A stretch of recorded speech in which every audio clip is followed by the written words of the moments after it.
O Fórum de Combate à Corrupção em Pernambuco se chama FOCO, em outros estados se chama Marco ou Rede de Controle. É uma estratégia em que congrega diversos órgãos públicos e instituições, dentre elas o Ministério Público.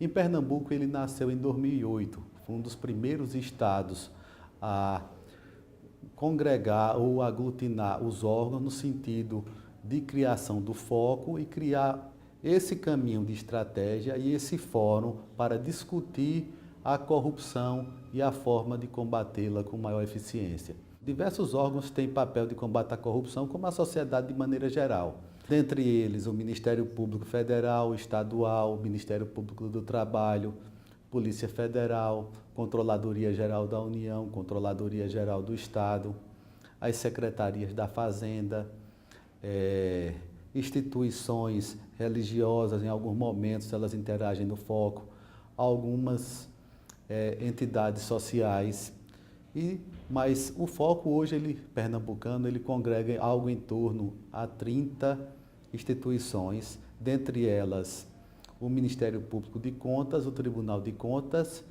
e o Ministério Público de Pernambuco e os Ministérios Públicos Federais, que são os mais ativos.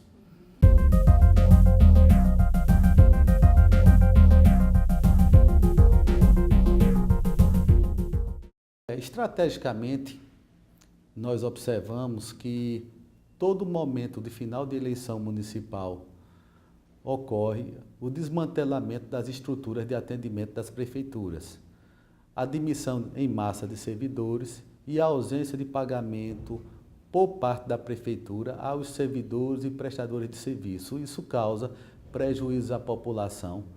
E quando isso é somado ao sumiço da memória física, documental do município, o prejuízo ele perdura muitas vezes por 2, 3 anos, às vezes nunca é recuperado. Eu particularmente já observei prefeituras que elas tiveram todo o seu acervo documental subtraído. Subtraído quer dizer furtado no mínimo, desviado.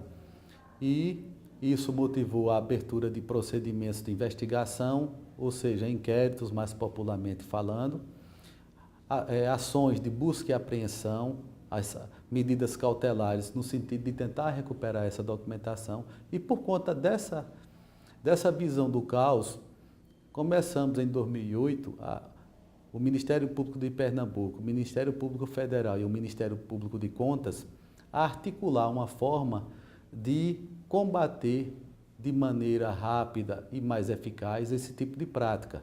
Ninguém consegue combater isso sozinho.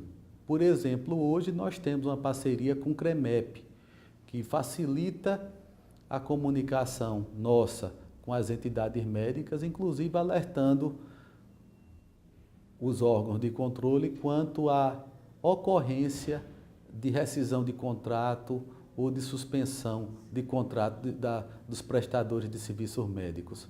O que é engraçado é que, de repente, passa a eleição e as pessoas que eram candidatos a prefeitos ou estavam aguardando a eleição daquele seu apadrinhado político, descobrem que o município é inviável e começam a demitir, sob argumento de controlar os limites de gasto com pessoal, desmantelar o município.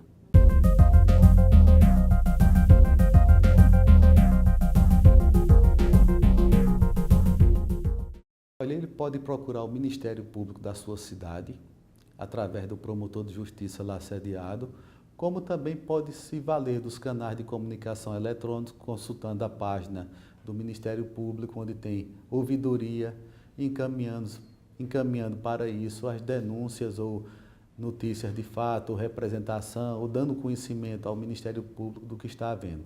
Pode também procurar o Tribunal de Contas, tanto fisicamente como por meio de sistemas eletrônicos, que o Tribunal de Contas hoje tem um aplicativo que permite que o cidadão encaminhe denúncias para ele. Pode procurar o Ministério Público Federal também fisicamente ou por meio de canais de ouvidoria.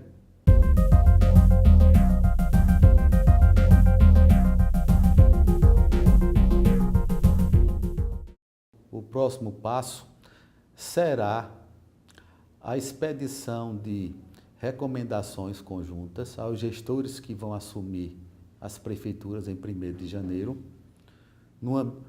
em uma atividade conjunta, no sentido de mostrar para esses gestores que eles possuem obrigação inclusive de comunicar aos órgãos de controle os casos relativos à herança maldita que eles poderão encontrar no início de sua gestão. Essa herança maldita ela é representada pelo sumiço do acervo documental, pelo sumiço da memória do município, a memória que é essencial para a realização das prestações de contas, da prestação de contas de convênios estaduais, federais, etc. e tal, para poder bem pagar os servidores, para ter controle quanto ao seu devido quadro de pessoal, para que o gestor possa entender que a prefeitura possui um dia a dia e esse dia a dia tem que continuar sem sobressaltos. Tudo isso que possa indicar uma quebra dessa rotina é objeto de responsabilidade do gestor e pode ser justificador de responsabilização do gestor que está entrando.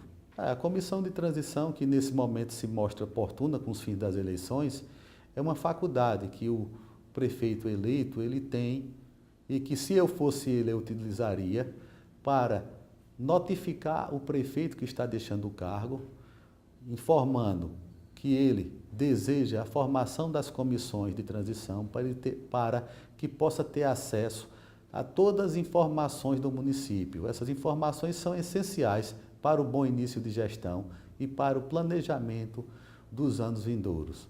É um momento de crise, é um momento muito delicado e não é admissível que um gestor hoje, com a legislação estadual que obriga, quando o gestor eleito quer a formação de comissões de transição, abra mão do seu direito.